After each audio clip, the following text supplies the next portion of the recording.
I think you're on a delay. I think I had something running that shouldn't have been. Sorry about that. No worries. Welcome to Nacht Waffen Pilot Presents.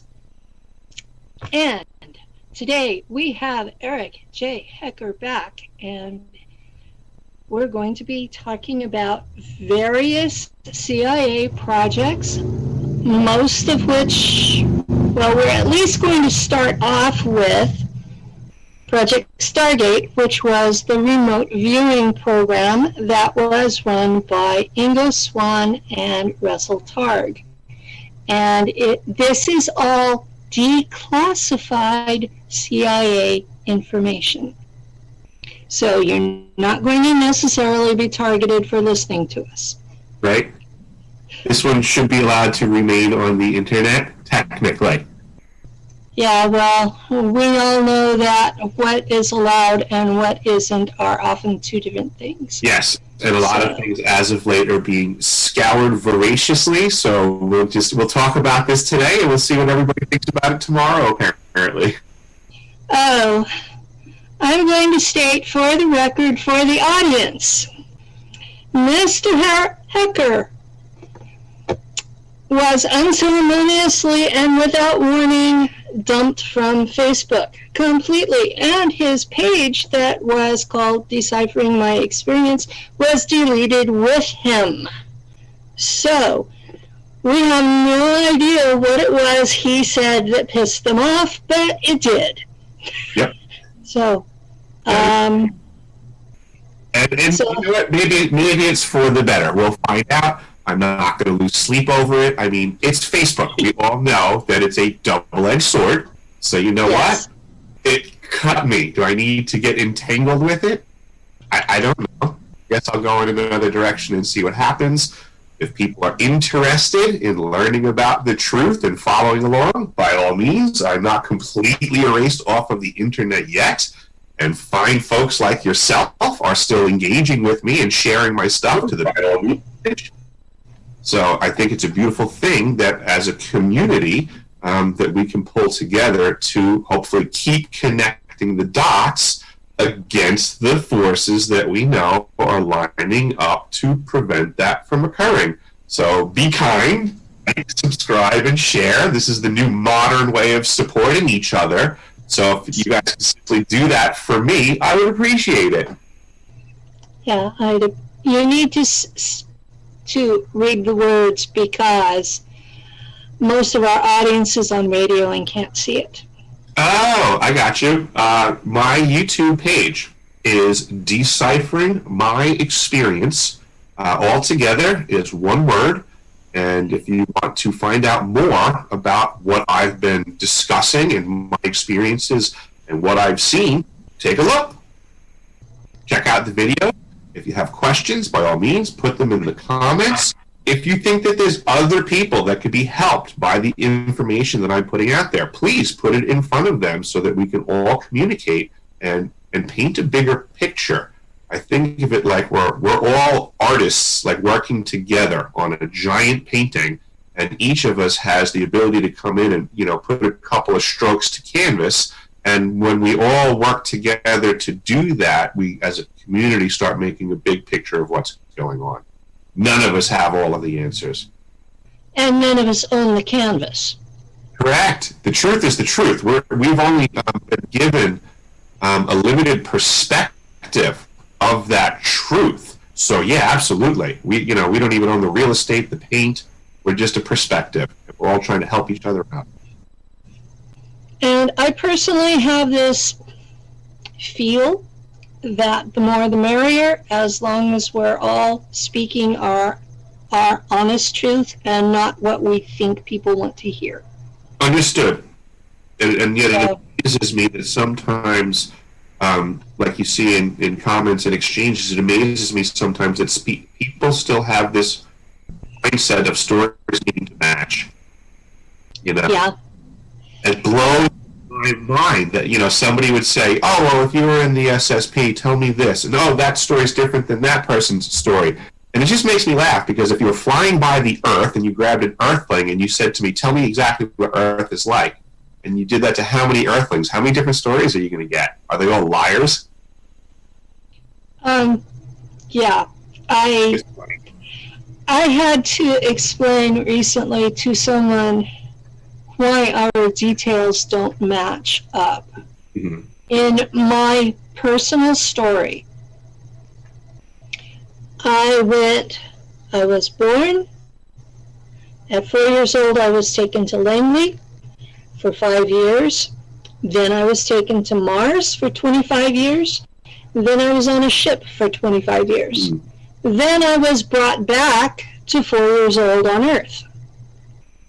So, I'm 65, or will be next month. So, everything that I remember, we're talking over 100 years ago. Mm-hmm. So, you think about the house that you lived in when you were 5 years old. What color was the carpet? Brown. What color was the outside of the house? Yellow. I'm a lunatic. What were the neighbors' names? Well, I don't want to give them all out, but I could name them. I have problems. I remember things. Yeah, I understand. That's what we're dealing with, though. I know. Yes. Yep. That's exactly what we're dealing with. Yeah, I get the logic. And you go back into these memories, and you might get the carpet color wrong. You might get, my house when I was 5 years old didn't have carpet.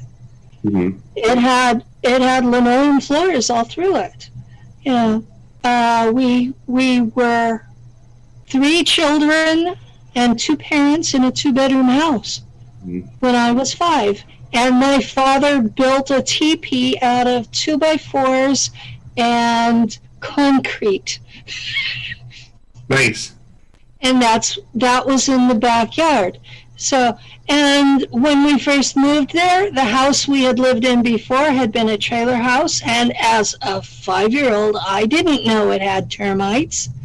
And one of my most traumatic experiences from Earth was my parents pulling this trailer house into the backyard and setting it on fire to kill the termites.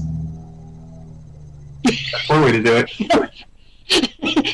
And it was like, I stood there and I was drawn to the fire. And my mom says, "You're a firebug. We have to keep an eye on you."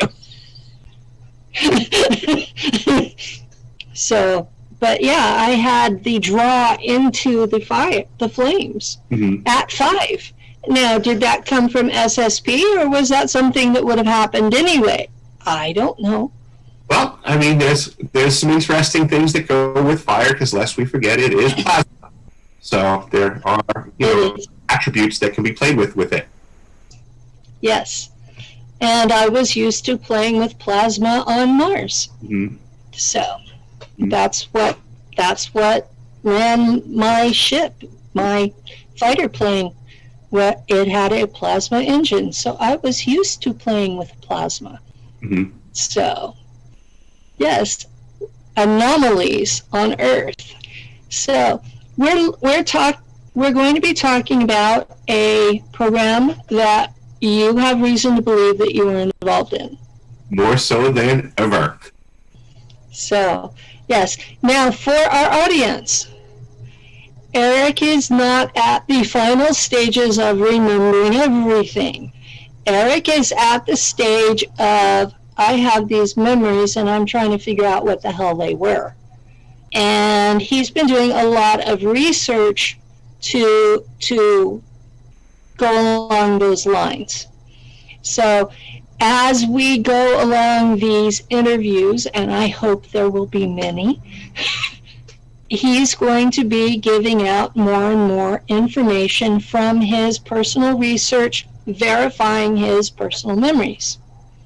So, don't expect anybody to have all the answers now. And that basically is what I'm doing, is that in a way I'm a patient person, but in other ways I'm very impatient. So I very much wanted to to get involved with understanding myself and my personal experience, getting things dialed in. But I also felt impatient because I wanted to make connections with folks and share what I did know already to help them out. The things that I knew that was going on in their world and in their experience, where I could throw in my 2 cents and go, you know what, you're not out of your mind. I know something that supports your experience, so here's a little bit for you.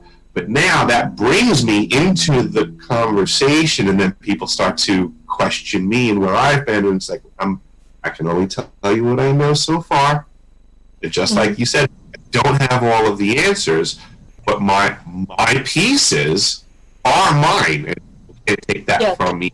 So I'm throwing my hat into the ring and going, my pieces have value. I believe everybody else's pieces have value as well, but let's just see how they connect. I'm not going to connect to everybody.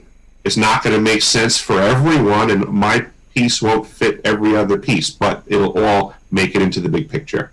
Now, what I want to state here for the audience, Eric paid for my partner and I to come to his house in July. We were there for a week. One of the things that went down was I held his documents in my hands, read them myself. Okay, he has been in the U.S. Navy. I have seen his DD-214. He was a submariner. He has been a plumber. I've seen documents where he worked for these companies. He has been at the Raytheon Antarctic base at the South Pole, the one that nobody gets to go to. I've seen his pay stubs and his shoulder patch and the award for, 300 degrees? It's a... So... Yeah, the 300 Club, it's a ceremonial award, basically, but yes, that as well. Yes, thank you, because I don't like to get caught up in the minutia of proving things. I would like to just move forwards on that stuff, so thank you for clarifying that, because I do know that in this community, there are a lot of, I guess, gatekeepers and things like that that are trying... There are both gatekeepers and there are frauds. Correct. So I'm saying I have seen your documents. You are not a fraud. Right. And the gatekeepers can go F themselves. Correct. So there's also a very interesting dynamic, because I appreciate talking to you. I like that you give me the opportunity and that you respect where I'm coming from, because I happen to know that you've walked around in these circles for quite a few years now. And wouldn't you say it's rather interesting that someone like myself has now shown up on the scene, and these gatekeepers who've been kind of asking for this all along don't seem to know where my phone is at? You know? But they don't know where mine is either, but, we do our thing anyway. Correct. Exactly. So, with that being said, let's just get into what we know about what's been going on and what I have been finding out as of late. My favorite thing, first and foremost, that I think is so amazing, is I am seeing more chatter of what is, I guess, more commonly being referred to as gate kids, talking to each other on the internet. I think that's a wonderful thing, that people do seem to be waking up, that this program, as despicable as it may have been impacting so many people, I do like to see that they are apparently finding each other and helping each other out. I think that is fantastic.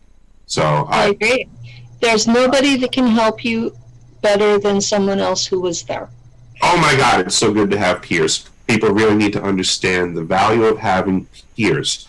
Don't stand in the corner and hide in your misery. Go find people that you can commiserate with. You will feel better. Yeah, you will. Yeah. And so will they. Yeah, absolutely.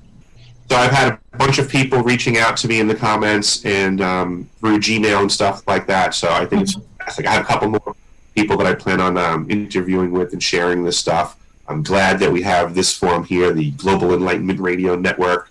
It's this is all wonderful. I'm glad at all the connections that are being made.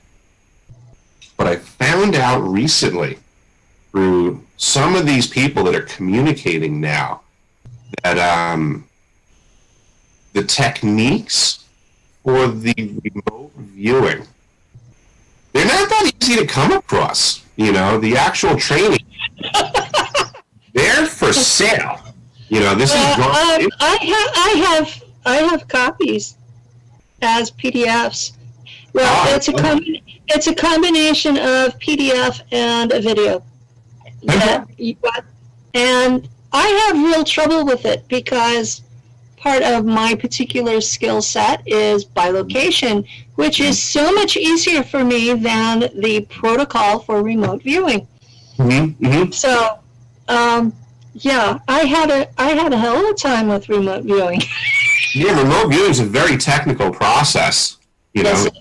it's like a recipe. If you follow it, it will work, but you have to follow it. It's precise. It's precise, and if you bilocate, you cheat the system. Oh, fair enough, but that's it's no discount to the fact that the remote viewing process is inherently a strict process.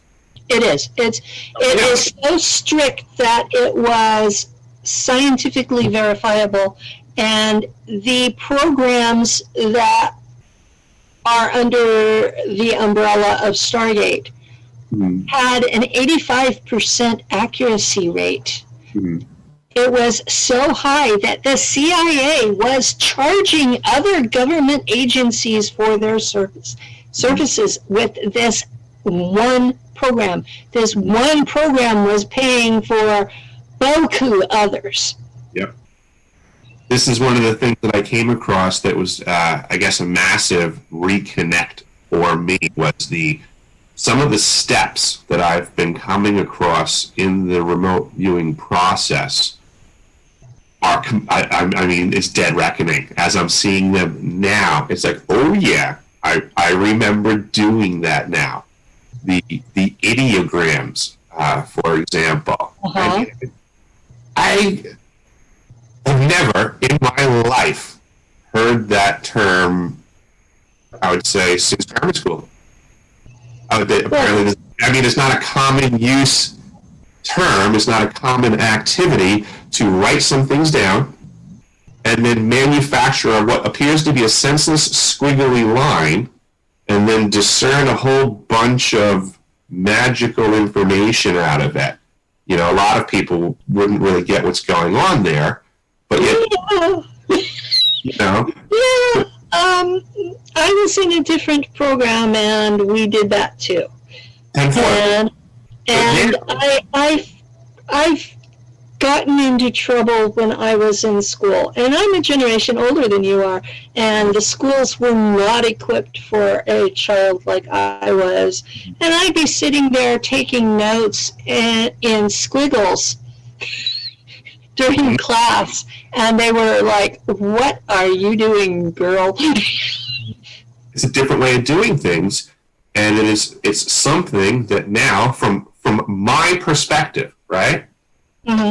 I'm watching a video, they're bringing this ideogram thing up and talking about this technique, and I'm basically having flashbacks going, yeah, I absolutely remember getting trained on that now, and just like you said earlier, you don't remember these things. I didn't remember that. It happened. I didn't remember it in the slightest until I watched this video with this other person doing it, and then seeing it was just this instantaneous, brought me right back to the library and grammar school.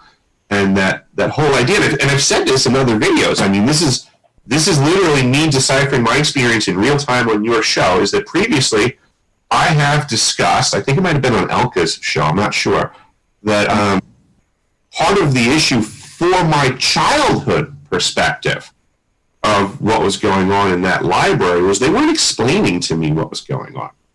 They were using me to remote view, but they weren't telling me what they were doing. Tell today's audience what you were involved in elementary school. I was in the Monroe Institute Gateway Project through my elementary years as a child. To the best of my recollection, is long as I can remember, they would bring me into the library and train me on things that I now know. In hindsight, as Monroe Institute remote viewing and techniques from Itzhak Bentov's Stalking the Wild Pendulum. At the time, since the adults weren't explaining this to me, my childhood perspective was that we would go into the library and nonsense would occur. I mean, you going on with this remote viewing because someone explained it. But you can appreciate that if no one explained it to you, they simply said, write these numbers down, make a squiggly line, pick words off of this list. Don't worry, any word is okay. There's nothing that you can do is wrong. That's remote viewing. That is remote viewing, yes. I didn't know that as a kid. I thought it was nonsense questions and answers time that, you know, but now I know. As an adult going through it, what I remember of the protocol is you are given a set of numbers that that they call coordinates, but they're actually made up numbers. Yeah, it's just a control mechanism. It's just to make it double blind. Yep. And they give you these so-called coordinates that aren't, but they're looking at a photograph of the site, usually. Mm-hmm. And they give you these numbers and they tell you, don't even think about them, just draw what comes up. Right. Or draw the squiggle if nothing comes up. Right. And then pick words from this list, which may or may not apply to it. Right. And over 85% of the time, what you draw or what you squiggle and then choose words actually relates to the photograph of the site. Mm-hmm. And they found they don't even have to have a photograph. They can use this procedure to look at, there's a thing online where that they look in the past at Mars at the time of the disaster, and they watch while a group of native Martians die from oxygen deprivation. The average Joe is going to be very surprised at what can be accomplished by remote viewing. And, you know, Lynn Buchanan, Ingo Swann, Pat Price, what those guys did at the front end was massive. It was incredibly massive. They were using this technique to spy on the Russians and now the Chinese, because remote viewers cannot be blocked. Now, I've heard people tell me, oh yes, they can block you, they can block you. No, they can't. They can't block me. They can follow me home and give me hell, but they can't block me. Mm-hmm. Yep, and there is a lot said for double-blind study activities that also showed that you can utilize remote viewing for influencing things both in the past, in the future, and then thusly the present as well. You can influence things in the present with it. Time space is a very twisted thing that a lot of people can't really wrap their head around yet. I would be very hard pressed to try to put two words in a way that would explain it. I would just simply state that time and space as presented to everyone is not accurate. Not accurate at all. That's about as much as I could explain to folks. Time is much more flexible than people think it is, and time loops are very easy to accomplish, and the formation of alternate timelines is not easy. People think it is, but it isn't. They think every decision they make makes a new one. That's not true.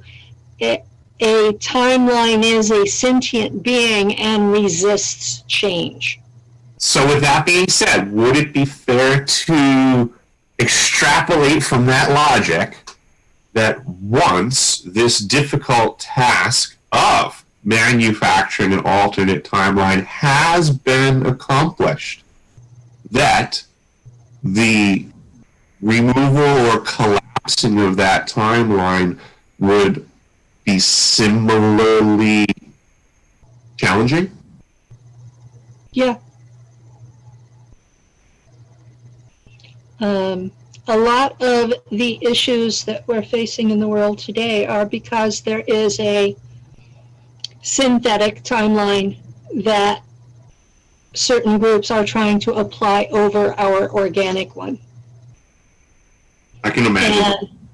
And both timelines are resisting this, and yet there's a lot of force being applied to merge the two. Mm-hmm. And in fact, there's more force being applied for the synthetic one to replace the organic one. Understood. And that's a lot of the problems going on in the world today are from that. I'm glad you put it that way, because that's kind of where my brain goes. Is I agree with you that there seems to be more momentum to that activity. So I think of things simply like Newton's laws of motion, that activity will continue to gain momentum until you can show me the equal and opposite force working against it. Well, there is an opposite force working against it, and is why it hasn't been accomplished yet. Okay. But the folks pushing it are stronger at the moment than the ones resisting. So it's a bit of a challenge. Correct. And that's kind of where I'm seeing it at right now as well, is that we just need more of a resistance to that momentum. Yes. Unfortunately. So that's one of the underlying themes in my entire radio show is resist the New World Order. Yeah. Yeah. Resist the New World Order, resist the sentient AI, and put a stop to child trafficking. And since the Monroe Institute was using your services without payment or your father's knowledge or consent, that could be considered a form of child kidnapping. It could be considered a form of a lot of things. It does really make me wonder, what are the ramifications for stuff like that? Like who do I have the conversation with? You know, I honestly don't know where to begin on that. You know, yeah, this was appropriately as a child in a government program. Now what do I do? Yeah, I'm kind of in that situation too. I was used inappropriately in a government program as a child and ongoing as an adult without my consent. Yeah, and people don't hear that in the slightest. Oh, you think you're being messed with as an adult? Well, yeah, I got messed with as a kid. I'm pretty sure they're kind of having a blast for a while. As Ingo Swann put it, once they know you have these abilities, they never let you go. They will work you to death. Mm-hmm. I've had that experience as well. It is a very interesting thing. I'm learning a lot about what this remote viewing, energy is, so to say, in that it is a skill set, and that they certainly they had programs to look for the right people for these programs. I mean, that in and of itself was a program. That's how important this stuff was and how much they dialed it in. So I know and they still are. Yes, absolutely. I think that's what people really need to understand. And I think that's why I wanted to discuss today Signs of the Times, because I do not think in the slightest that these programs stopped. And the more that I'm digging, the more I believe they just go deeper. That seems to be par for the course, is that all of these organizations, whether it's the DIA, the CIA, the NSA, they all, at some point in time, they had their hands on this ball, on this gateway protocol. And basically, they all know that it worked. But what winds up happening is it gets to a point where now they all know that it works so well, they all kind of have the ability to do it, but they still don't want tech going public. So everything just goes massively deeper. They pull it out of all the programs, and you'll find a teeny little paper trail after decades of all of these factions using this technology. You'll find a teeny little paper trail at the end that goes, oh, by the way, now, after all of that money, time, and everything invested, we've decided that it really didn't bear any fruit, and it was a total waste of time and money and effort. Right now, we just figured that out. So right now, we're going to stop it 100% entirely, forever and ever and ever. Right? And then they made a movie, Men Who Stare at Goats. Yeah, because it was a big joke, it never worked, and it's just funny, and it was a bunch of dudes doing acid and tripping out. That's all it ever was. Except that the kids never used acid. Russell Targ talks about that one of the women that they were using as a control turned out to be one of the most talented remote viewers he'd ever seen, that she had 98% accuracy. Yeah. Well, here's the thing of it, too. I was watching, Lynn Buchanan was speaking. Here's a very interesting thing with this remote viewing technique and just information gathering in particular. Like, this is just standard intel. So he said that you can have a group of remote viewers. Let's say you have 10 remote viewers. Let's say each of these remote viewers is only 10% accurate individually, okay? He said each one of them might have a specialty. So our viewer number one might have the skill set of being dead accurate on just color. Terrible at everything else, but they nail color every time. Viewer number two might be good with what's the temperature in that area, but never hit anything else ever. But this is why the science of remote viewing was a lot to do with just the practice. Just like practicing a guitar, anybody can become an expert on the guitar if you practice. But it takes assessment, it takes somebody listening to what you're doing, giving criticisms, and growing. So the remote process really tolerated this, and it's a lot more profound than people think. And most people have the ability to do at least one aspect, like you were describing. Yes, most people will have a specialty. So that's the thing too, is it really was a simple thing for the government to function this intel operation in an extremely compartmentalized fashion, so that the participants weren't even informed to what they were doing.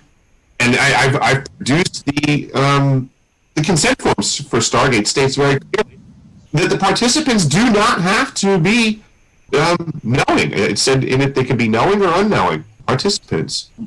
Yeah. I remember reading that. You passed that around when we spoke at the Adams Center. Yeah.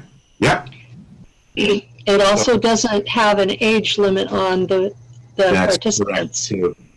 That is very correct. And I was watching one of the original participants.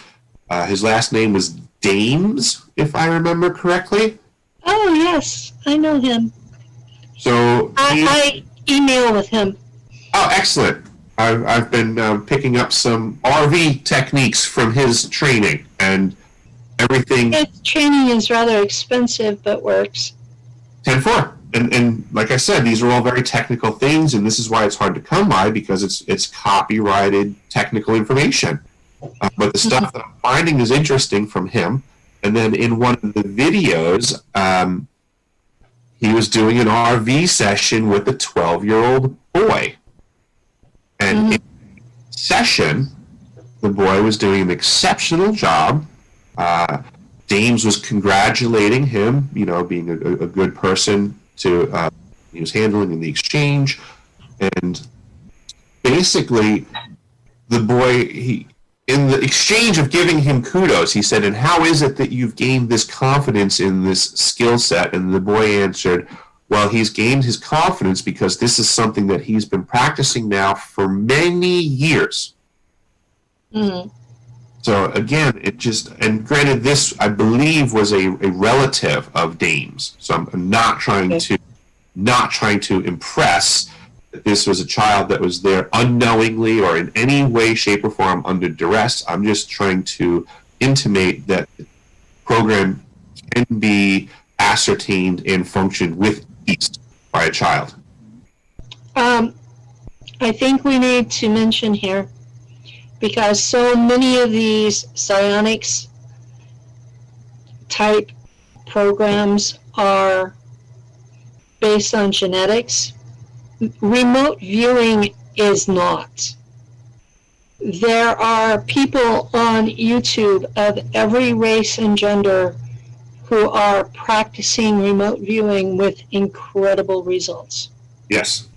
Yep. It is something completely different.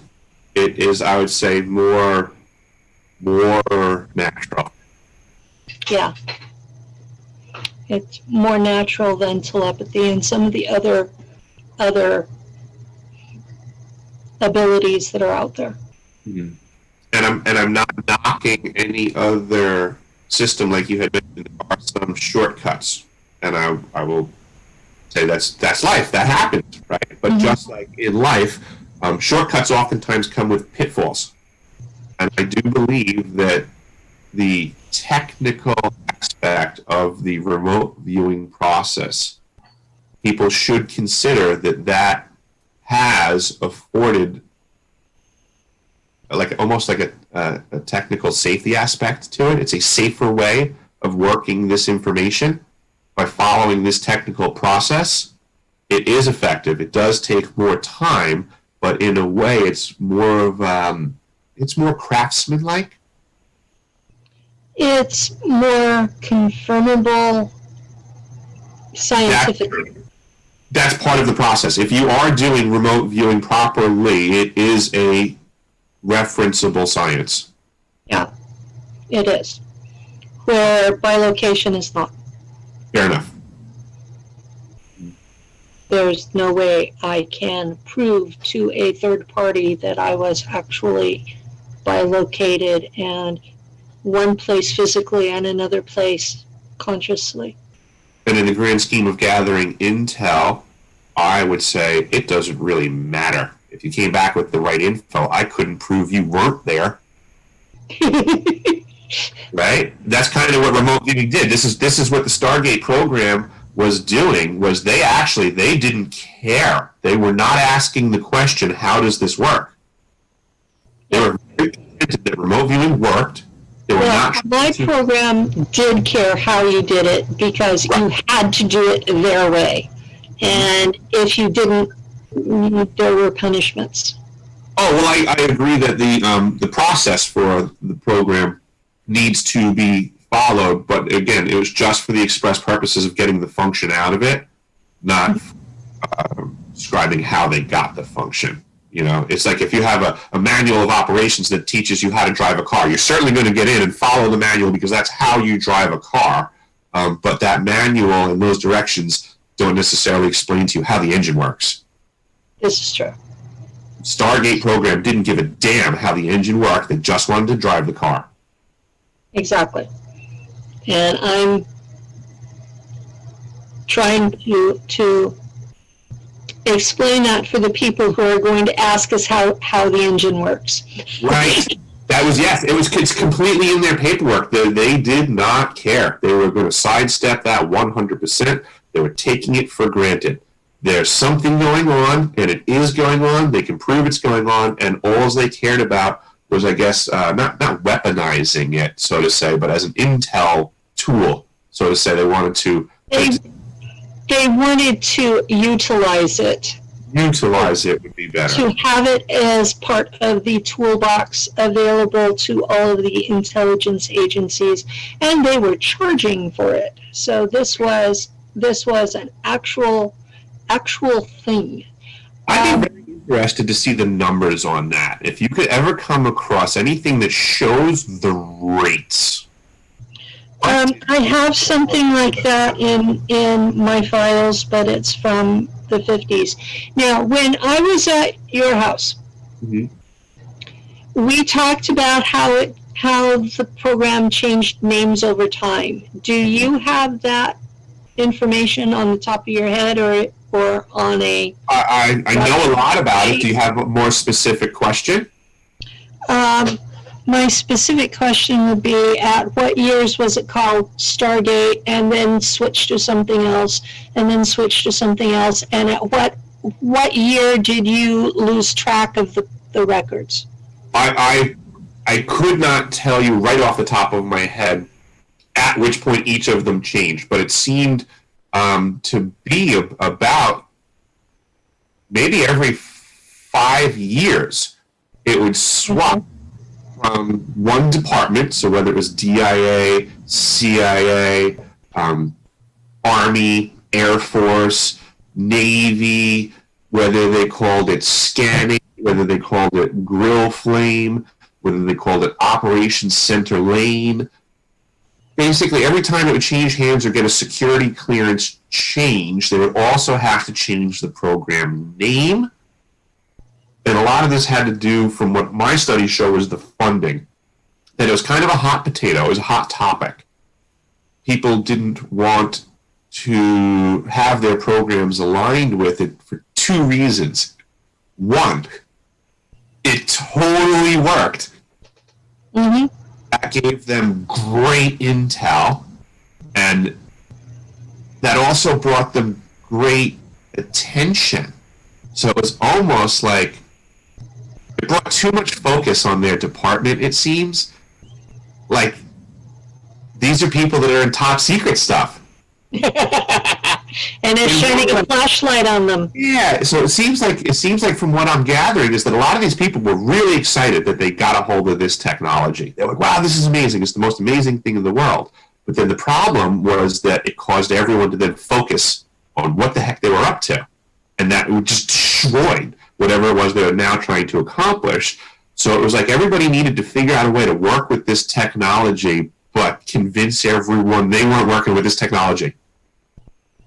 It's not me. Those guys have it now, not us. And then everybody, no, we don't have it. Those guys have it. You know? And now all of a sudden, everybody's walking around going, "Oh, no, it's no one's using it anymore." And part of that was because Congress started looking at the funding for this and going, "We're paying for psychics."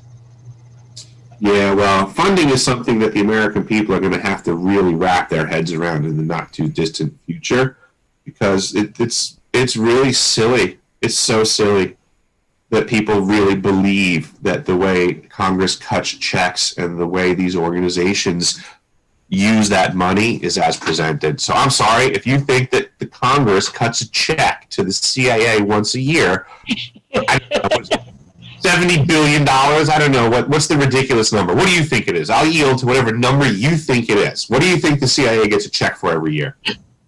I think the CIA gets a check and supplements that check with any number of illegal, immoral, unethical operations, such as dealing drugs, such as dealing arms, such as trafficking children, such as trafficking adults. Yep. Anything. If there's money out there for it, the CIA is doing it. if they think that the CIA needs the Congress to cut them a check next year for them to stay in business, people have not been paying attention to the world around them at all. No, they haven't. The CIA became independent of the United States government, I'm going to guess somewhere under Ronald Reagan. Fair enough.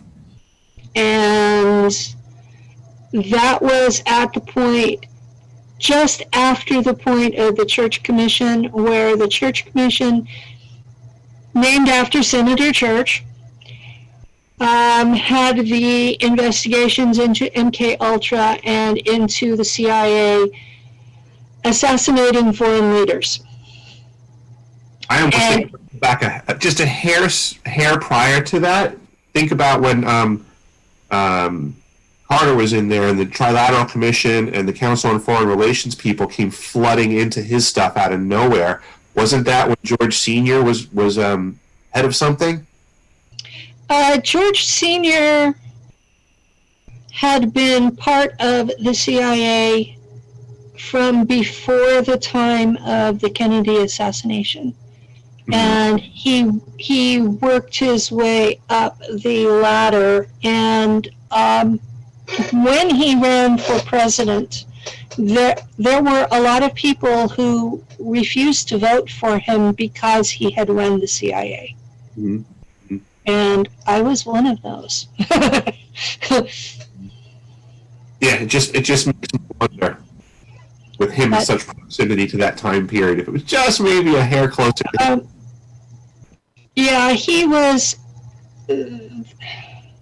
There are folks who talk about when Reagan was shot, because there was an assassination attempt on him, and the man who did it was related to the Bush family.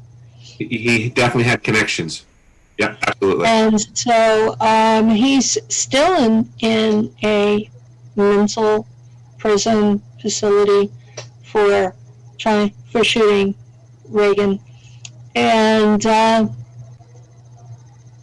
so, yeah, people who shoot presidents end up in prison for a very long time. And they painted him as crazy when I really think he was chosen by his family to do this. Yeah, I think that was some sort of massive conspiracy was going on there. You know, you have the former head of the CIA as your vice president, and all the conversations that Reagan had prior to his election, and then the switch to that running mate, and then it's not a far stretch to say that maybe the Bushes might have wanted to whack this guy so the Bush could be president. Yeah, it's not a stretch at all. The last time... Well, the street is the Clintons like to kill people. I mean... Maybe there's some other family that's in a similar circumstance that's just willing to shed blood to get their way to the top. I mean, maybe history might show that this has happened before on the planet. History has shown that this is rather common behavior among the ruling elites. But I'm a conspiracy theorist because I think there still might be people around that would be willing to shed the blood of thousands to maintain their power. Yeah. And worst of it is, I come from that bloodline. When I did my family tree, it was like, oh my God, I'm descended from monsters. One of the things that I wanted to bring up in the Stargate Gateway tag program, gate program for the gifted kids, all of these things that we discuss, right? That there is specificity to it, right? So now this remote viewing stuff, I'm learning that I have recollections of the tasking and the line items, because it is that specific, thank goodness. So now I have... It is specific, yes. Yep, so I've exposed myself to it, so I have a recollection. So it makes me wonder how many other people, if they saw this stuff, would have the same dead reckoning. You know, I've looked into the SSP thing, so I've had ideas re-presented to me in my firsthand experience to then bring me back to those things. But now I wonder how many people have had these exposures but don't have the recollection because in their contemporary state, there's nothing crossing their field of vision that caused them to have that recollection. Well, I think that's why some of us are hassled on social media. 10-4. But now to prevent that happening. I want to know what your thoughts are and anybody else's thoughts on what we might start to consider would be things that this average person, right? Yeah. What are they going to start to notice in their waking state? Because I do believe that there is, let's say, this waking up process going on for the gate kids, okay? So I believe there's going to be confusion, but what I'm trying to do is maybe figure out a way to alleviate that confusion. If we can start, as this new batch of gate kids is theoretically waking up, I would like to communicate with them and talk and find out, how did you feel? How did you figure out what happened? And if we can start to, I guess, make the top 3, top 5, top 10 things that they need to feel, to consider, to look for, to maybe help the average Joe. That's all, was what I was thinking. And I really like the RV stuff. I think people really need to expose themselves to that more. And I think people should start conversing about what remote viewing is, what its capabilities are, what are these techniques. If it's just as simple technically as playing a guitar, I would imagine a lot of people should start taking up and playing the guitar. Because to me, it's about as useful to society. Imagine if we never had guitars before, and all of a sudden somebody walked out and goes, here's a guitar. Oh, and by the way, any of you can learn to use this. Well, I would also say at that point in time, well, I think it's important that some people figure out how to use this, because now we have guitars. Yes. I believe that remote viewing is an extremely valuable instrument. So much so that I think it's very obvious that many factions of our government and our commercial corporate environment have obviously spent large fortunes to prevent the vast majority of people from being aware that this instrument actually exists and functions the way that it does. Well, I have a small issue with it becoming really widely used, in that there is no firewall for it. You cannot block someone from remote viewing you.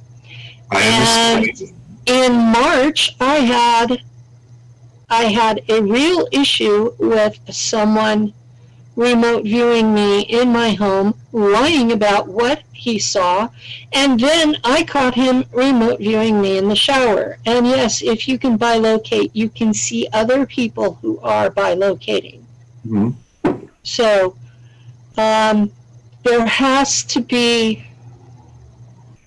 an agreed upon ethical system where that you don't just go invade someone's personal privacy. I totally understand what you're saying. You're 100% right.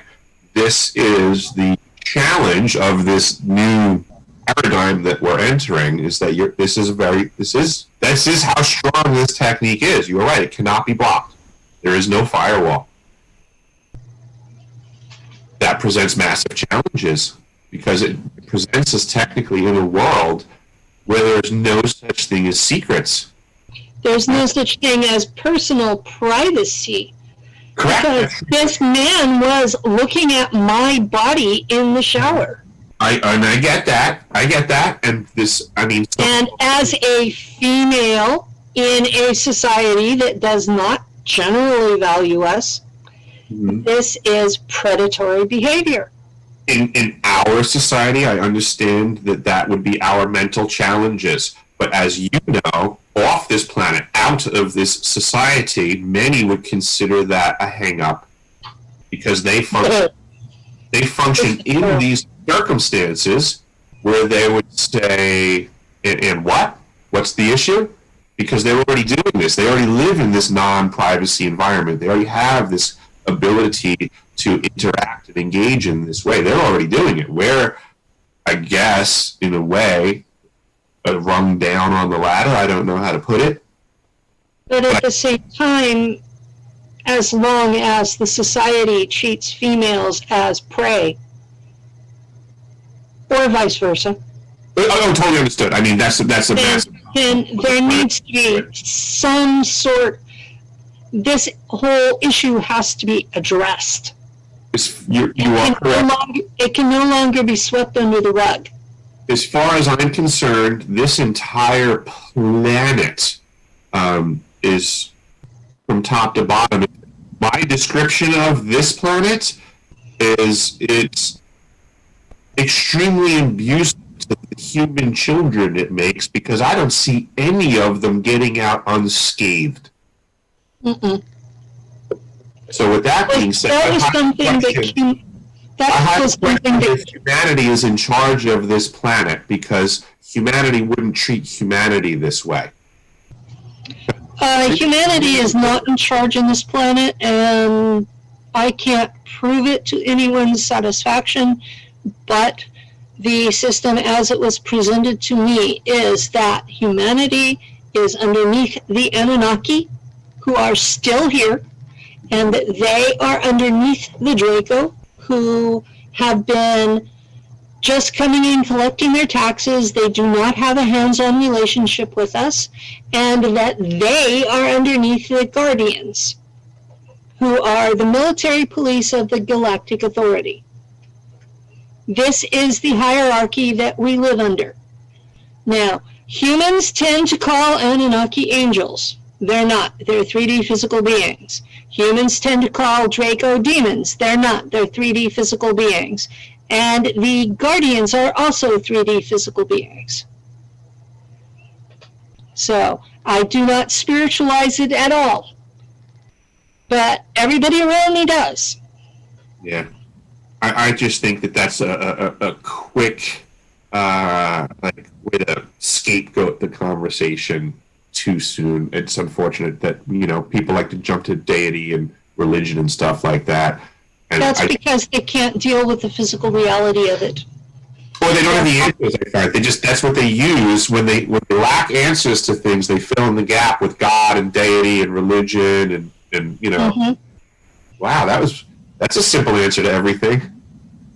Yeah. It seems like every time they dig a hole in the ground, they find a building and they go, well, what is it for? Well, obviously they built it to their gods. I mean, that's obviously. Yeah. And then you dig around for a while and you find out it's a storage area for food. Yeah. Thank God. Yeah. Warehouses. One of my Warehouses. Libraries. Universities. They're not all temples. Yeah. Lots of bathhouses, lots of fountains. A lot of people don't understand the tech in all of these things that they're looking at right before their very eyes in antiquity. We really don't give credit to our ancestors. So myself as a plumber and a student of plumbing through the ages, one of the things a lot of people have never really picked up on, this really blows my mind. They don't understand air conditioning and the fountains that were used. Mm-hmm. That was air conditioning. So the fountains, air conditioning. So were the parks that had trees. Yeah. They could enclose a fountain. So if you had a top reservoir and you needed to aqueduct, that's the term they used back in the day. That means piping. That's an antiquated term for a pipe. So I'm a plumber. I'm familiar with piping. So when you have ceramic piping, aqueduct, running from the top of the mountain down, you can only go down so far before that column of water creates so much pressure that you'll start blowing that pipe out. So that's where they turn the line up, and as it's coming down, it becomes a fountain. So that's your atmospheric pressure reducer, because you're now breaking to atmosphere. That's spraying up now into an enclosed area. You're causing the atomization, and that will now cool that area that you have the fountain in, and then it goes back down into the basin, into another pipe, downhill, until, again, pressure builds up again, and you have another atmospheric break, which is also another fountain, which is another air. Like our ancestors had fresh water, they had air conditioning, they had all the things that we desire. They had sewers. They had everything, and they used less energy to accomplish it. And everybody nowadays just has no idea how things can really function. We've become so dependent on technology for things that we've lost the idea of craftsmanship and technique. And this brings us right back to our conversation today, because Gateway, Stargate, started out as technique. And they learned a lot about the human mind. And they mapped how things worked. And they did things on an individual level through technique and practice. Mm-hmm. Now, I believe things have changed. I believe they took those techniques and turned them into technologies. So now these technologies are not targeting the individuals like previously with the technique. Now we have technologies hitting people in mass, so I want to try to figure out what would be the correlation for how someone might, through technology, understand what would be a technique that was previously applied. Does that make sense? I have a question for you. This is not, and this is going to fit into my answer to yours. Mm-hmm. What year did you lose track of these programs? Oh, yes, I forgot to answer that part before. I'm so sorry. 1994 seems to be the time period that I would say that the Gateway program, TAG, all that stuff just went deep, where everybody seemed to say that they wrapped it up. Okay. My experience, 1981, V2K, otherwise known as synthetic telepathy, became an issue in my world. Okay. I was hearing a voice that claimed to be God. Mm-hmm. And that never went away until I started using my cap. Okay. And my cap has nickel silver embedded in it. Mm-hmm. And so it is an effective Wi-Fi block. Okay. What I have seen that has replaced remote viewing has been synthetic telepathy over a Wi-Fi carrier. Okay. And as the cell phone system has expanded, so has the reach of this technology. And it feeds back into computers operated by the CIA. And it's a two-way link. So instead of you having to read what's at such and such a site, they can just tap into somebody that's there. Could you be using, I feel like a kindergarten teacher, using the best descriptive words you have, Penny, could you explain the difference of having your hat on or off? Having my hat off means that the Wi-Fi from my modem over here can connect the CIA computer directly into my earbones. And they can send a Wi-Fi signal that my earbones will pick up as words. And if they do it correctly, I will think their thoughts without realizing they're not mine. 10-4. And they can pick up my responses. So the cap physically blocks that. Okay. So when the cap is not on and that connection occurs, from your perspective, the voice sounds like you or someone else. To me, it sounds like someone else. I have always heard a man's voice in my head with it. Gotcha. 10-4? So, I have always heard a man's voice. Baritone level. Okay. American. Very smooth. 10-4. It's it's my belief, and again, I think that folks like yourself and myself were targeted and growing processes. It's my belief that the maximum level of the technology would have that activity occurring in people's ears, but now in their own voice. Okay. That actually makes sense. That would make it even more challenging to tell the difference. And that is why I personally tell any channeler who is going to speak with me, wear a Wi-Fi blocking cap while you do it, or I'm not going to listen because I'm going to assume you're channeling the CIA, and I already get to listen to them. Yep. So here's one of the things that I like to make a connection. I'm going to throw it way, way, way back, and I know you're going to dig this because you're a student of history as well. Okay? So if you don't know history, you're doomed to repeat it. Exactly. So we're going to do a little thought experiment here, and you can follow along. So now, RV, remote viewing, is a real thing, right? Yes. Real thing now, it'll be a real thing in the future, and it has been a real thing in the past, right? Yes.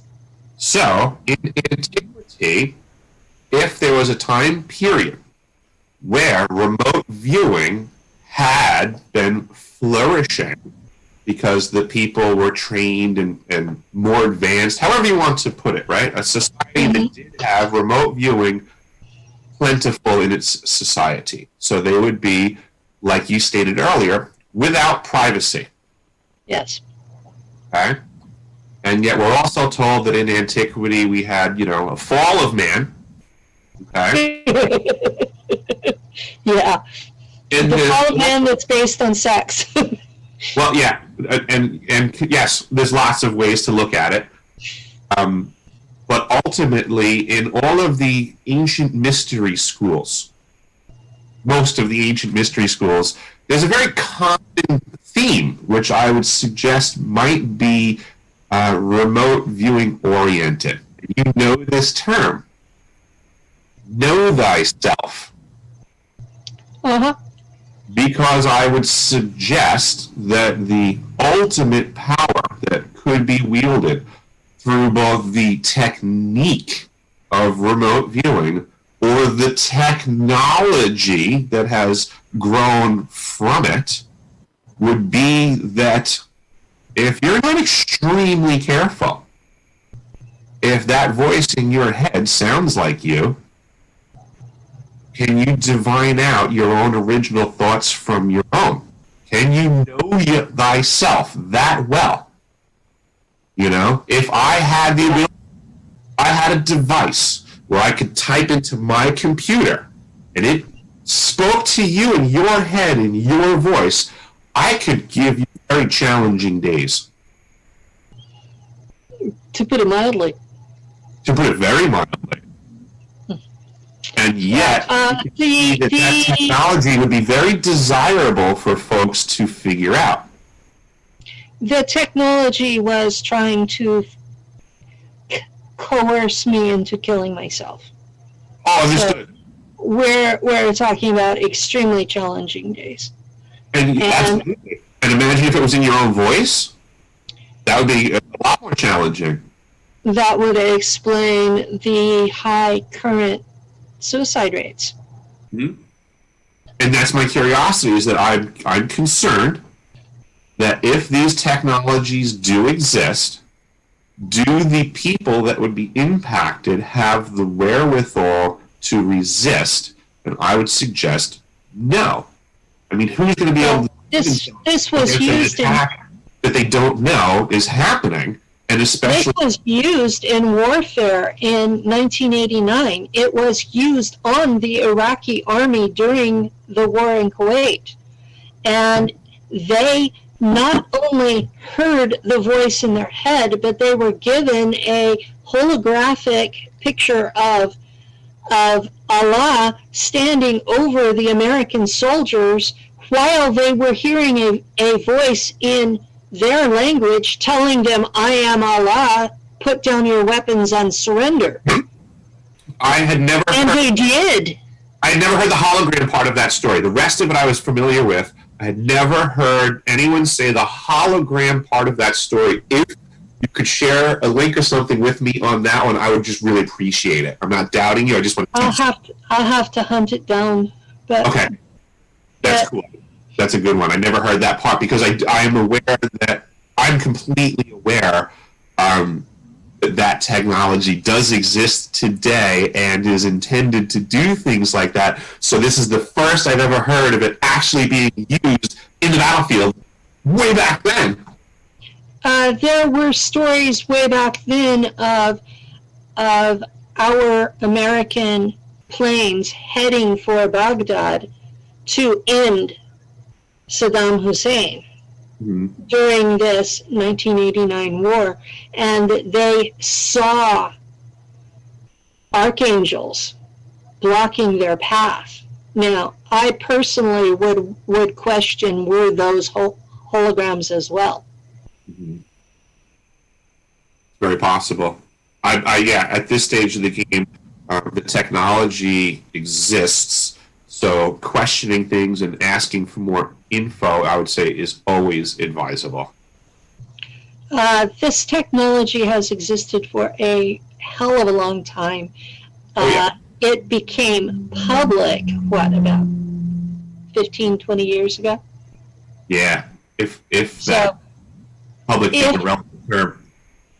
If it's told to the public, it's been in use in the military for at least 20 to 30 years before that, and has been replaced by a better technology. Oh, yeah.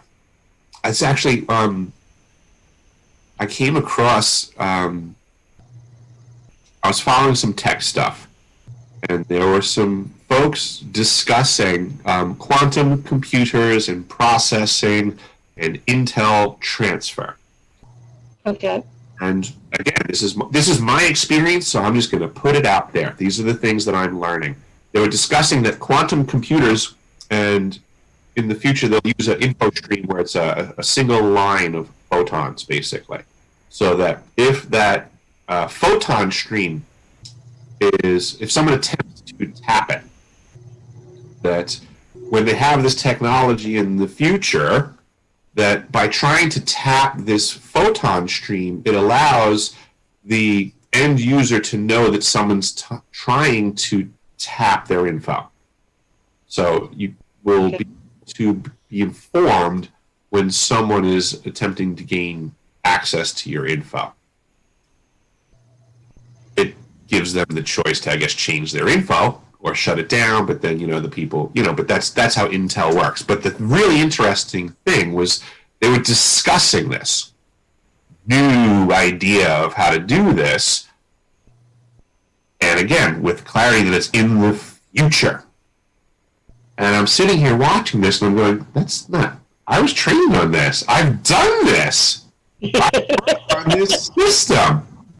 I've already been told how this works decades ago. I remember being told about this. Now, more than that, I'll have to think more. I'll have to make more connections. But, in my past, I worked for folks, and in my past, we had comm systems, and in my past, I was told how my comm system worked, and that's what they explained it as. Yeah. This is really cool thing, really cool, and you can't be compromised. And if it turns out someone's paying attention, we're gonna know they're paying attention. Oh well, what do we do?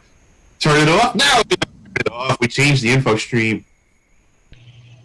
Of course, you change the info stream, you feed them false information, and they go away happy.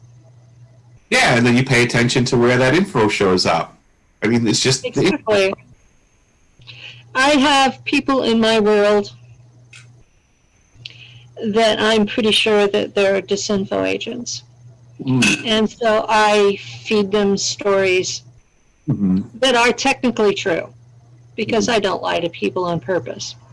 But it will be a story that I've not told anyone else, and so I watch where it goes.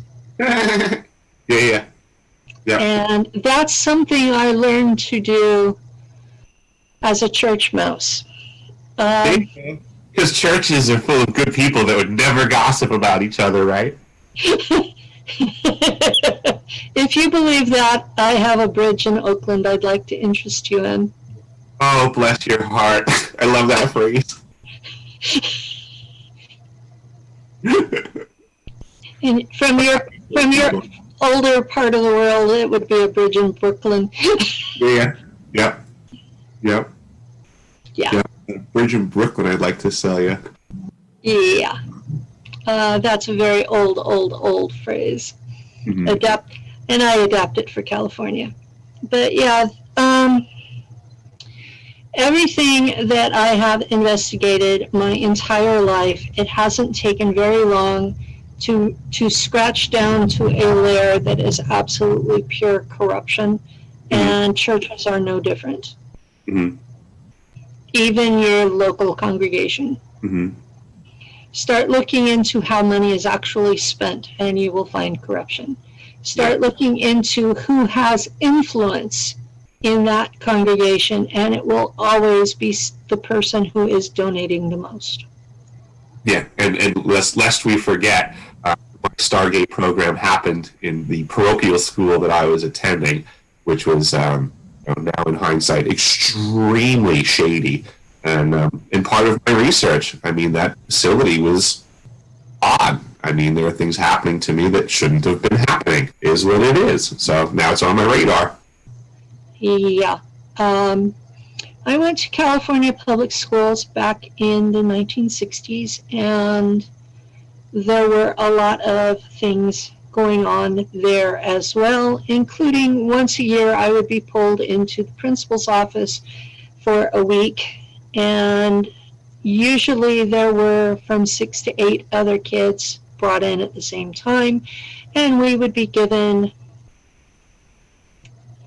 IQ tests and psi ability tests and such things, and then we would be put back in class with nothing said about the results.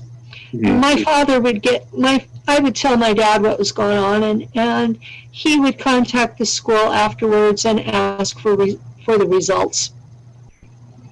And so I can't recall if I asked you before, but did you receive eye drops like I did when you went to your gate stuff or your MK stuff? Either one of those? Do you have any recollection of eye drops? My MK stuff was all done at Langley, and 1959 to 1964, and I have no recollection of eye drops. Okay. I have recollection of being electrocuted and waking up in the regen tank when I failed to produce expected results. Yeah. But I had a very hard time following the protocol. And for? Once I finally told them how mine worked, they accepted that what I was doing was not protocol but worked. And then I stopped being tortured for it. I was probably 8 years old when I finally convinced them bilocation was interfering with remote viewing. Could you explain to me the difference? I have a loose recollection of the term bilocation coming up often in the library where I was doing the Monroe Institute stuff, but I can't really recall the context. So could you explain to me what your definition of bilocation is in comparison to remote viewing? Remote viewing, you're accessing the coordinates and being shown whatever link you make with those numbers. Bilocation is bypassing those numbers and going to the site and taking a look around and then describing it.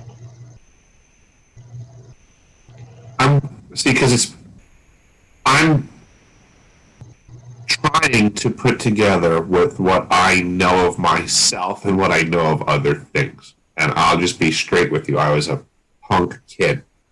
So. Well, I wasn't an angel either. Fair enough. So it's like hearing you say this in my mind's eye. I can almost, and this is how I guess these memories come back, is we have feelings that go with them. So as you're saying this, it's trust the feelings. Right. So I feel like my recollection is I feel like I might have been getting in trouble for bilocating instead of remote viewing because I have a tendency to take shortcuts to just get to the results. I could never connect to the numbers they gave me. And I would form a telepathic link with the person who had written the numbers, see where they were describing, see the picture, and then go to the place. Okay. So my physical body would stay where I was, but my conscious awareness would be somewhere else. Literally. It was like my body had just enough of me to keep it breathing. Was there a time that you were switched from them attempting to train you in remote viewing to them supporting your ability to bilocate with appropriate training? Yes. Gotcha. So and as part of the training for the bilocation came their awareness that I could go interdimensional and take physical objects with me. Gotcha. And that was when they started my navigation training. Could you... That's a very rare ability for humans, even ones who have been DNA modified like I was. Totally got you, and that's the direction I'm going with this. Is my curiosity is what type of training would have been involved with the bilocating? What kind of techniques or skills? Is it as regimented or complex for that task, just different than remote viewing? I know you said it's a shortcut compared to remote viewing, so I gather it's got to be a shortened amount of steps. Well, but still written in those steps? I don't know about other people. Okay? All I know is that for me, it is much easier to just leave the body and go. And when Lou and I first got together 20 years ago, I had told him how easy it was to just get up and leave. And he didn't believe me because being a shaman, he had interacted with lots of people before. And so I was at his house one evening, and my kids were all at some party or something, so I was at his house. And this was before we were officially together, and we had dinner, and we were listening to music, and I was sitting on the floor with my legs sprawled. And he comes up to me, and he puts his fingers not actually into my armpits, but close, and lifts. And I'm feeling me leave the body. And I'm like, what the hell are you doing to me? He says, I was just testing you because I couldn't believe you actually did this. And he said that as a shaman, he was aware that most people have anchor locks to hold them into their body, and that mine are missing. So that may be why it's easier for me.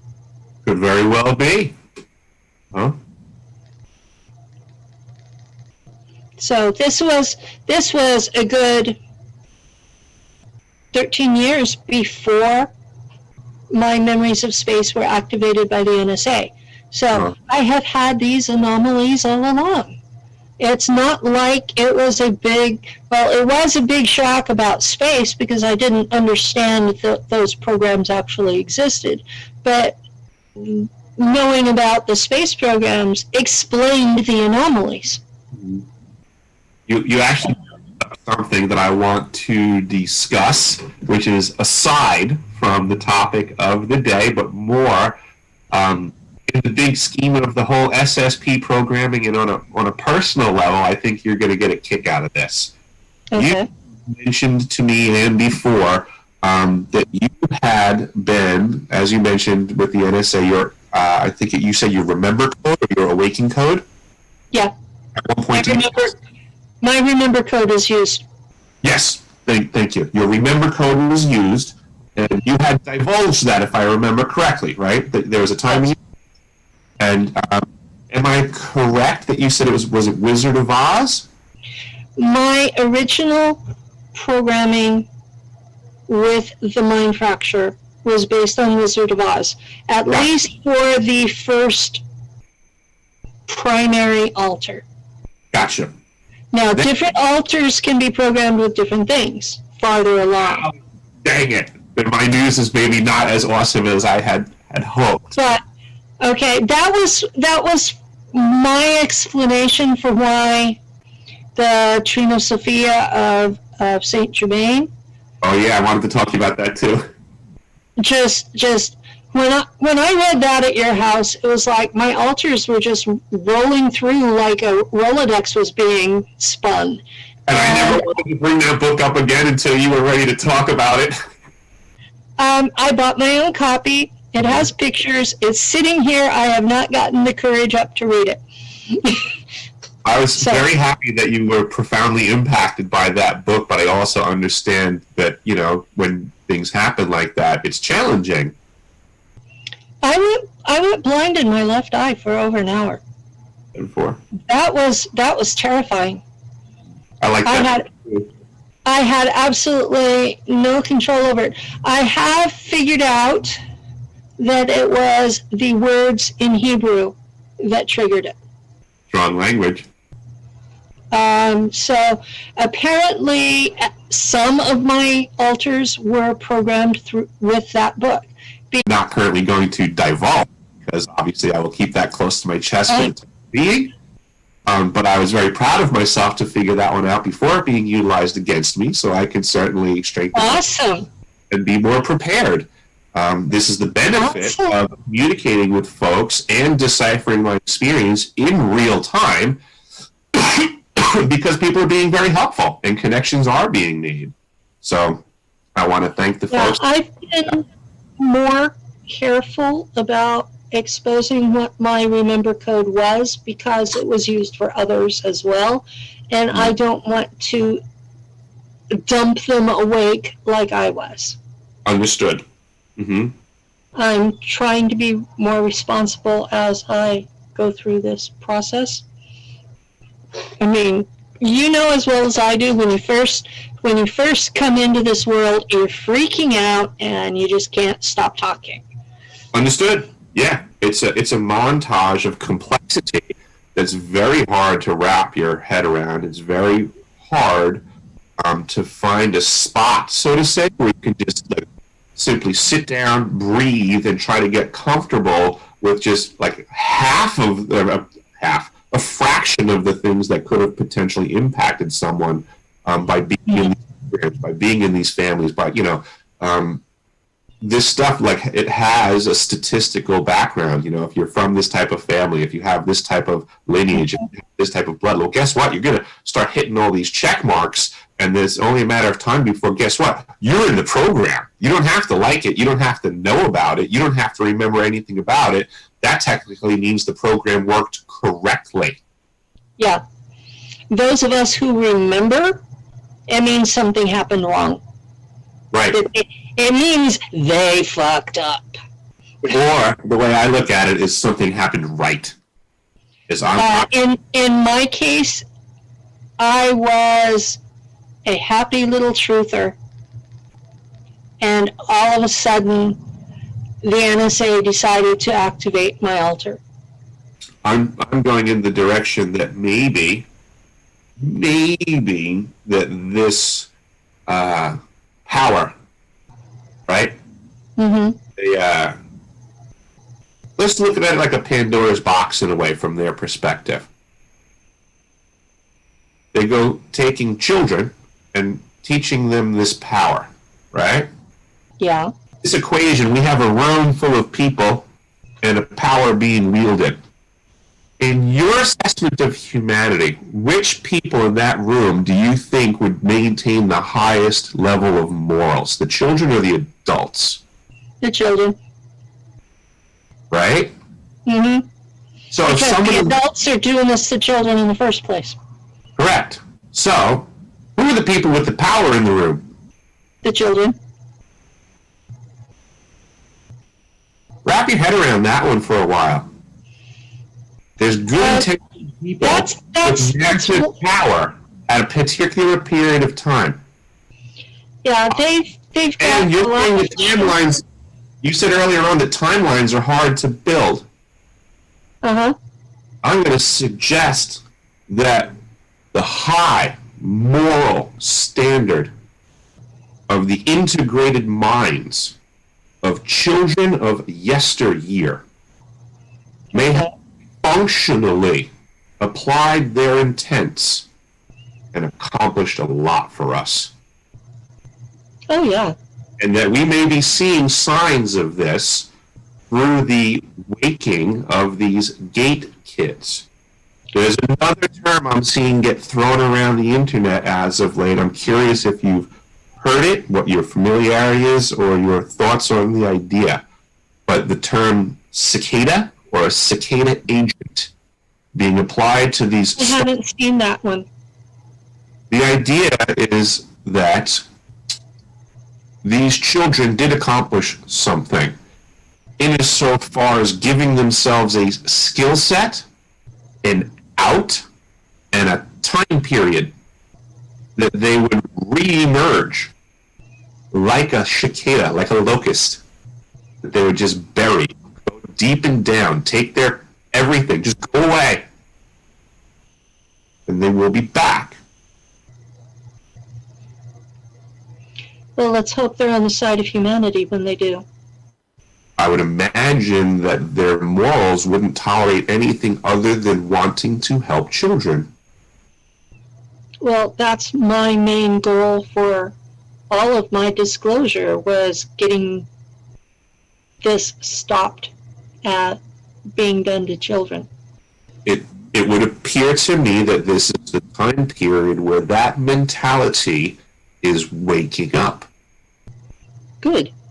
And I really think that this is a time and place and a spirit, so to say, for a new paradigm of people accepting that these things did happen and that we need to do something about it, because this privacy veil is getting removed.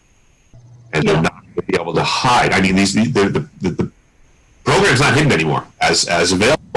The CIA website, you know, the video, I put a video up this week, I don't know if you saw it, but to show people how to go to the CIA website and mine it for data, you know.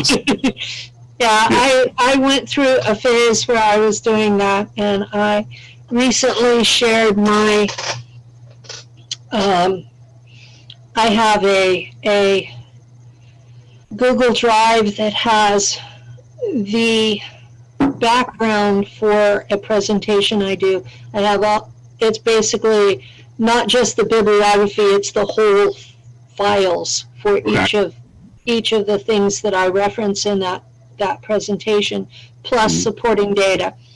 And the file's probably a gigabyte or more. And that's not counting the videos.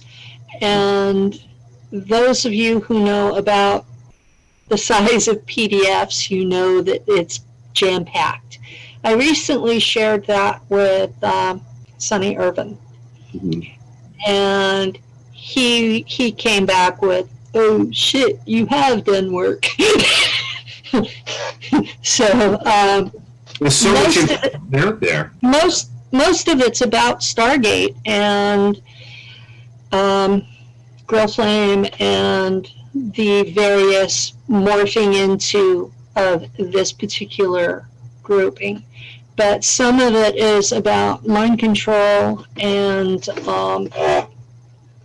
the V2K programs, because when I was initially doing this research, I made the connection of you can't trace it past 94. Well, what happened in 94? What happened just before 94 that they decided that they didn't need this program anymore? And it was the weaponization of voice to skull, synthetic telepathy. That was the obvious successor program. Mm-hmm. And at that point in my world, I knew Robert Duncan, who was one of the forces behind Project Satan, which involves using Wi-Fi to overlay brain engrams on healthy brains and make them think they're dying of cancer. Russell Targ,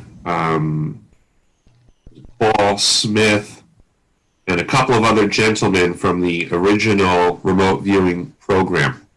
Mm-hmm. They were saying, this was news to me as well, but I just gathered this week. He said very clearly that when he started with Ingo Swann and the remote viewing program, as you and I are familiar with it, he said they had heard lingering stories that this was actually not the actual start of the program.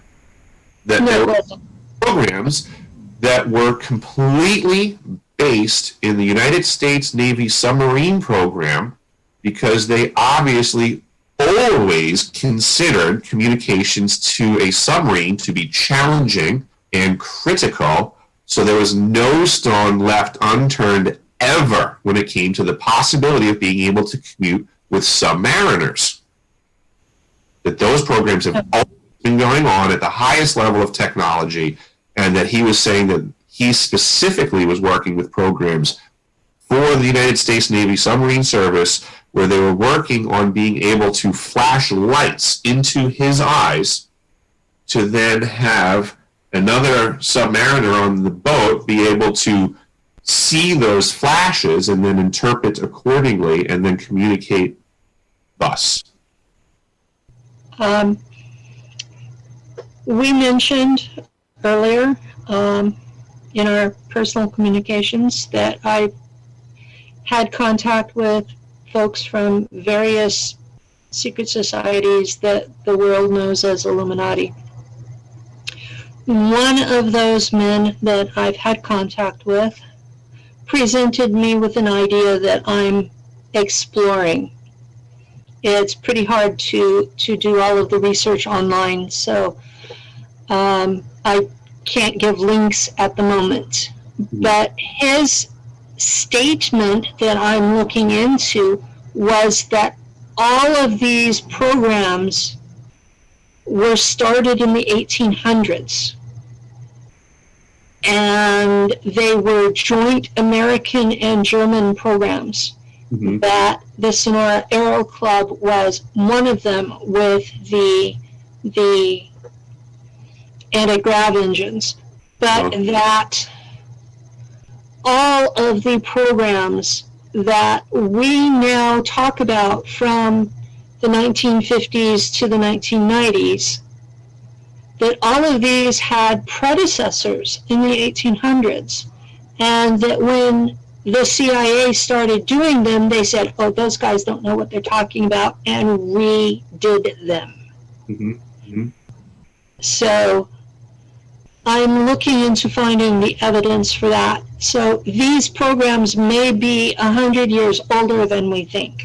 Well, I'm tracking the snots out of the programs on Long Island and how they predate what we're told. You know, the German scientists and the American scientists were colluding on the North Shore, on the east end of Long Island, before the war, during the war, after the war. I mean, it was always ongoing. Eugenicism was Cold Spring Harbor, the North Shore of Long Island. Eugenics, the U.S. was leading in eugenics prior to World War II starting. Well, what we've got... We got mad at Hitler. We got a better program, and better just being a relative term, because he was trying to kill faster rate. But eugenics as an idea or philosophy was really an idea of thinning the herd. I'm going to toss an idea out there for people to think about. America had considered Britain to be their enemy for their entire existence, having fought 2 wars with them, the Revolution and the War of 1812. Okay? We go into the Civil War, and Britain is on the side of the South, so it's still considered our enemy. The Germans were on the side of the North, so they were considered our ally at the time. We go into everything up to Teddy Roosevelt. When Teddy Roosevelt was president, we suddenly changed to being allies with Britain. Now, I understand there were treaties signed under FDR a generation later that basically put America back into alliance with the Queen, or actually the Crown Corporation of City of London. But I'm still looking for the documentation of what the hell happened under Teddy Roosevelt that we changed from being allies with Germany to being allies with Britain. I wonder if that was just a pretend thingy, setting the stage for what's going to be happening down the pipe, because I do feel that, we as a mob mentality, we're a lot more short-sighted than the organized folks running the world. So I tend to make decisions like that and not try to think about what was happening in the local temporal space, so to say, but then what would be the long term. So if at some point in time Teddy Roosevelt made that switch, I would say, well, it wasn't for the time that it happened, it would be for a time after. Yeah. Well, we have about 5 minutes left on the show, so let people know how to get hold of you. Absolutely. You can reach me on YouTube to follow along with my videos, deciphering my experience. By all means, please comment. Let me know what you think about what I'm doing. Please like, please subscribe, and most importantly right now, since I'm deplatformed, if you can share this stuff and help spread the word, I would really appreciate it. If you want to be a bit more on the private side, which a lot of people have been reaching out to me, thank you very much. You can simply email me at decipheringme369@gmail.com. And I would love to hear from anybody about anything they got going on, especially if you are in these Stargate programs and you feel like you're getting some recollections. Don't hesitate to reach out. I did just pull up here, Penny. I don't know if it would actually work, but as I'm learning how to do things here with this Zoom, I believe that I can screen share with you. And I have